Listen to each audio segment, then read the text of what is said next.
నమస్తే. ఆంధ్రప్రదేశ్ ప్రజలకు ముఖ్యమైన గమనిక.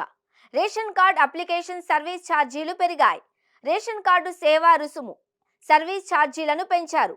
కొత్త రేషన్ కార్డు, డూప్లికేట్ రేషన్ కార్డులో సభ్యుల చేర్పు, తొలగింపు, వివరాల సవరణ, చిరునామా మార్పుతో పాటు రేషన్ కార్డు విభజన వంటి అన్ని సేవల దరఖాస్తు సేవా రుసుము పెరిగింది. గతంలో 24 రూపాయలు సేవా రుసుము కలిగిన సేవలు 100 రూపాయలకు పెంచారు. ఇప్పుడు రేషన్ కార్డు విభజన వలన 200 రూపాయలకు పెంచారు.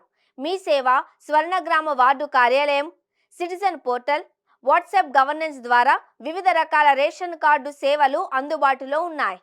ఆంధ్రప్రదేశ్ ప్రభుత్వం కొత్తగా స్మార్ట్ రేషన్ కార్డులను పంపిణీ చేసిన సంగతి తెలిసిందే.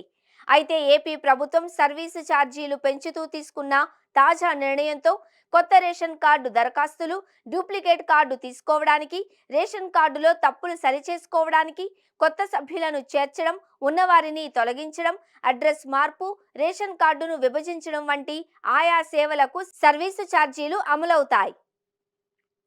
ఆంధ్రప్రదేశ్ ప్రభుత్వం రేషన్ పంపిణీలో పారదర్శకత కోసం అవినీతి, అక్రమాలకు తావు లేకుండా ప్రక్షాళన చేసింది. కొత్త స్మార్ట్ రేషన్ కార్డుల్ని ఉచితంగా పంపిణీ చేసింది.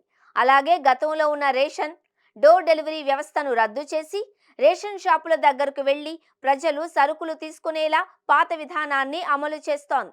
అయితే వృద్ధులకు మాత్రం ఇంటి దగ్గరకు సరుకులు చేరవేస్తారు. ప్రతి నెలలో 15 రోజుల పాటు రేషన్ షాపులు అందుబాటులో ఉంటాయి.